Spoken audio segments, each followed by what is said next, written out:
जय श्री राम। जय श्री राम है सभी को। हनुमान जी, जिन्हें बजरंगबली, मारुति, अजन्य और पवन पुत्र के नाम से भी जाना जाता है, भगवान राम के परम भक्त और शिव के अवतार माने जाते हैं। वे शक्ति, ज्ञान, भक्ति और विजय के प्रतीक हैं। हनुमान जी को चिरंजीवी माना जाता है, अर्थात वे आज भी जीवित हैं।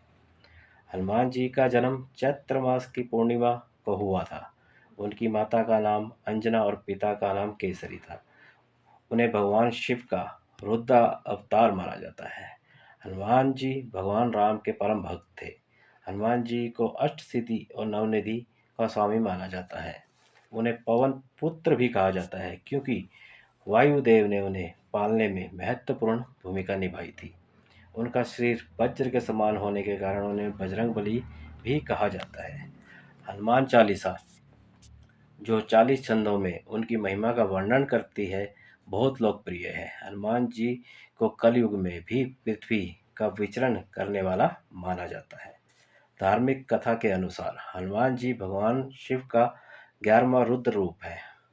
उनके जन्म को लेकर कहा जाता है कि जब विष्णु जी ने धर्म की स्थापना के लिए इस धरती पर प्रभु श्री राम के रूप में जन्म लिया, तब भगवान शिव उनकी मदद के लिए हनुमान जी के रूप में अवतार लिए।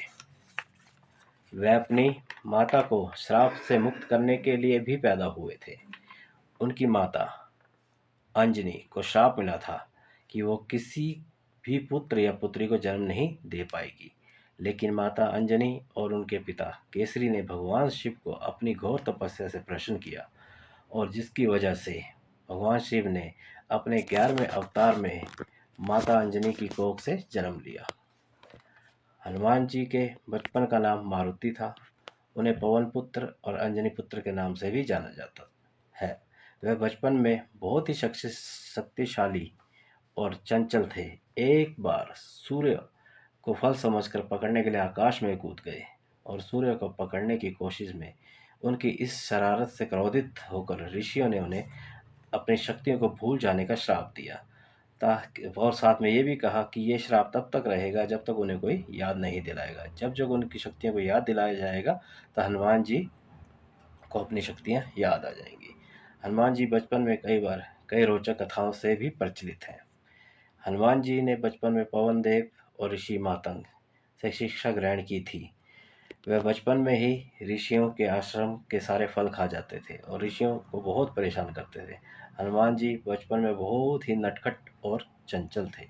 एक बार फलों के वन में इंद्रपुत्र जयंत, सूर्यपुत्र शनि आदि देवताओं के पुत्रों से भी उनका सामना हुआ था।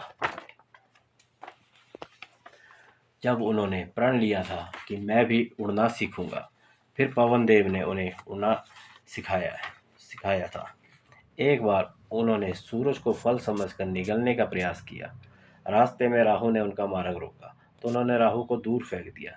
जब वे सूर्य को निगल जाते तो संपूर्ण विषम में अंधकार हो जाता।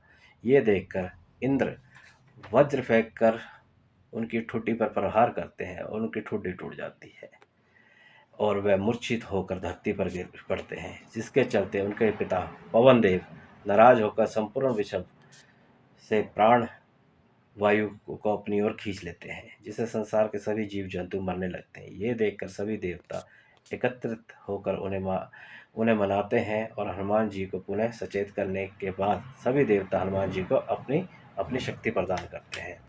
हनुमान जी बचपन में ही अपने महाबली का मर्दन कर देते थे। बाली को अपनी उड़ने की तेज शक्ति पर बहुत अभिमान था, लेकिन हनुमान जी उनसे भी तेज उड़कर उनका अहंकार तोड़ने का प्रयास करते हैं, लेकिन बाली का फिर भी अभिमान नहीं टूटता, तो वह गदा युद्ध करता और हार जाता है। तब वह हनुमान जी के पैर पकड़ लेता है। एक बार बचपन में ही हनुमान जी समुद्र से संजीवनी पर्वत को देवगुरु बृहस्पति के कहने से अपने पिता के लिए उठा लाते हैं। ये देखकर उनकी माता बहुत ही भावुक हो जाती है। हनुमान जी ने एक बार शनिदेव के अभिमान को बचपन में ही तोड़ दिया था। बचपन में शनिदेव अपने माता पिता से रूठकर घर से भाग जाते हैं और अपनी शक्तियों के बल पर लोगों को परेशान कर लेते हैं। एक बार शनिदेव एक गांव में आग लगा देते हैं, क्योंकि उस गांव के लोग उन्हें पानी पीने नहीं देते। सभी गांव वाले शनिदेव को घेर कर मारने का प्रयास करते हैं तो हनुमान जी उन्हें बचा लेते हैं, लेकिन शनिदेव इस एहसान को नहीं मानते हैं।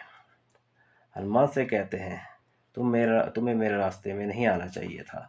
हनुमान जी कहते हैं अब तुम्हें सीधे अपने पिता के पास जाओ, लेकिन शनिदेव उनसे वाद विवाद करने लगते हैं। फिर बोलने में गदा युद्ध होता है।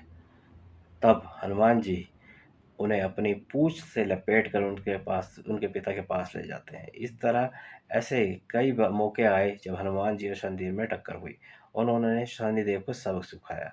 अंत में रावण की कैद से शनिदेव को छुड़ा लाते हैं। तो फिर शनिदेव हनुमान जी के भक्त बनकर जाते हैं और फिर अपनी वो कहते हैं जो उनके अपने भक्ति करेगा लेकिन वक्र दृष्टि का असर उन पर नहीं होगा।